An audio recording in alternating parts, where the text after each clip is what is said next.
Saya Nabila Nasyu Indriani, saya dari kelas 7 Cordoba SMP IT Aguna.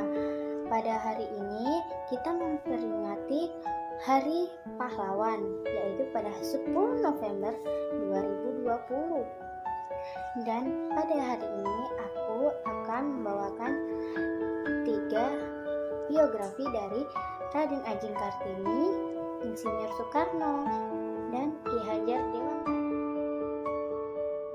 Kartini. Raden Adjing Kartini memiliki nama asli yaitu Raden Adjing Kartini Djojo Adiningrat. Tempat dan tanggal lahir. Raden Adjing Kartini lahir pada 21 April tahun 1879. Ia lahir di Jepara, Jawa Tengah. Kartini adalah anak kelima dari 11 bersaudara kandung dan tiri. Dan dari kesemua saudara sekandung, Kartini adalah anak perempuan tertua karena orang tuanya masuk orang penting dalam pemerintahan. Kartini wafat pada 17 September 1904. Kartini mengembuskan nafas terakhirnya pada usia 25 tahun. Kartini dimakamkan di Desa Bulu, Kecamatan Bulu, Kabupaten Rembang. Ayahnya adalah Raden Mas Adipati Aryo Sosroningrat. Ibunya M.A. Ngasirah. Ia memiliki garis keturunan yaitu Hamengkubuwono VI. Pasangannya K.R.M. Adipati Aryo Singgi Djojo Adiningrat. Anaknya Sosalit Djojo Diningrat. Ia dikenal karena emansipasi wanita. Kartini sempat diberikan kebebasan untuk mengenyam pendidikan yang lebih dibandingkan perempuan lainnya. Ia bersekolah di ILS.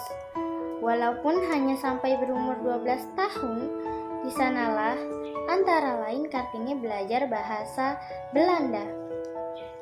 Dengan keterampilannya berbahasa Belanda, Kartini mulai belajar sendiri dan menulis surat kepada teman-temannya yang berasal dari Belanda. Disitulah ia mencurahkan segala unek-uneknya tentang ketidakadilan yang dirasakan akan beberapa hal yang ia anggap memojokkan wanita pada waktu itu. Soekarno. Insinyur Soekarno lahir pada tanggal 6 Juni 1901. Tempat lahir Pawang Seketeng, Surabaya. Nama aslinya adalah Kusno. Nama ibunya Ida Ayu Nyoman Rai Sarimben. Ayahnya Raden Sukemi Sosro Diharjo. Tahun 1915, Soekarno lulus di ILS di Mojokerto, Jawa Timur. 10 Juni 1912, lulus dari HBS di Surabaya. 25 Mei 1926, Soekarno menyelesaikan studinya di THS Bandung dengan gelar Civil Engineer. Perjuangan Soekarno. 4 Juli 1927 mendirikan Perserikatan Nasional Indonesia atau PNI. 1 Agustus 1933 Bung Karno ditangkap oleh polisi kolonial Belanda dan dijebloskan ke penjara Sukamiskin selama 4 bulan. 17 Februari 1934 Bung Karno dibuang ke Ende Flores selama 4 tahun. Didampingi oleh Ibu Inggit, Ratna Juani, dan Asmi. Selama pembuangan ini, Bung Karno banyak menulis artikel yang kemudian diterbitkan dengan judul Surat-Surat Islam dari Ende. 9 Maret 1943, Bung Karno beserta Bung Hatta, Ki Hajar Dewantara, dan K.H. Mas Mansur memimpin Pusat Tenaga Kerja Rakyat atau PUTERA. Juni 1945, Bung Karno menikah dengan Fatmawati. 8 Juni 1945, Bung Karno dipilih sebagai Ketua PPKI.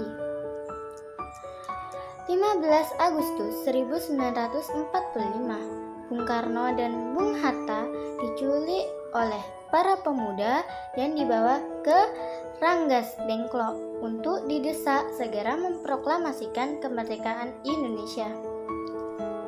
17 Agustus 1945, Bung Karno dan Bung Hatta mewakili rakyat Indonesia memproklamasikan kemerdekaan Indonesia. Pada hari Jumat pukul 10.00 waktu Indonesia Barat di Gedung Pegangsaan Timur 56, Jakarta, diikuti dengan pengibaran bendera merah putih yang dijahit oleh Ibu Fatmawati dan diiringi lagu Indonesia Raya. 18 Agustus 1945, Bung Karno diangkat menjadi Presiden RI. Bung Karno wafat pada 21 Juni 1970. Bung Karno wafat pada usia 69 tahun. Dewantara. Ki Hajar Dewantara memiliki nama asli yaitu Raden Mas Surwadi Suryaningrat. Adalah aktivis pergerakan kemerdekaan Indonesia, kolumnis, politisi, dan pelopor pendidikan bagi kaum pribumi Indonesia dari zaman penjajahan Belanda. Ia adalah pendiri perguruan Taman Siswa, suatu lembaga pendidikan yang memberikan kesempatan bagi para pribumi jelata untuk bisa memperoleh hak pendidikan seperti halnya para priyayi maupun orang-orang Belanda. Ki Hajar Dewantara lahir di Yogyakarta 2 Mei 1889. Tanggal kelahirannya sekarang diperingati di Indonesia sebagai Hari Pendidikan Nasional. Bagian dari semboyan ciptaannya yaitu Tutwuri Handayani menjadi slogan Kementerian Pendidikan Nasional Indonesia. Namanya diabadikan sebagai salah sebuah nama kapal perang Indonesia, KRI Ki Hajar Dewantara. Potret dirinya diabadikan pada uang kertas pecahan Rp20.000 tahun emisi 1998. Ia dikukuhkan sebagai pahlawan nasional kedua oleh Presiden RI Soekarno. Pada 28 November 1959, Surat Keputusan Presiden Republik Indonesia Nomor 305 Tahun 1959, tanggal 28 November 1959. Ki Hajar Dewantara wafat di Yogyakarta pada 26 April 1959. Sekian biografi dari Raden Ajeng Kartini, Soekarno, dan Ki Hajar Dewantara. Bila ada salah, mohon dimaafkan. Wassalamualaikum warahmatullahi wabarakatuh. Untukmu pahlawan negeriku, perjuanganmu sangatlah panjang, pengorbananmu sangatlah sukar. Tetesan darah yang mengalir di tubuhmu bukan lagi menjadi ujian, apalagi demi tanah air tercinta. Jiwa raga pun siap kau pertaruhkan. Dentuman meriam tak pernah membuatmu gentar, gemuruh peluru tak pernah membuatmu risau. Padahal hanya bambu runcing dibalut dengan keyakinan saja yang kau bawa, namun tak pernah menyurutkan semangatmu. Kini impian itu akhirnya bisa kau capai. Kemerdekaan yang telah lama kau cita-citakan kini berada dalam genggaman. Dan hari ini jasamu kan selalu kami kenang. Terima kasih, pahlawanku.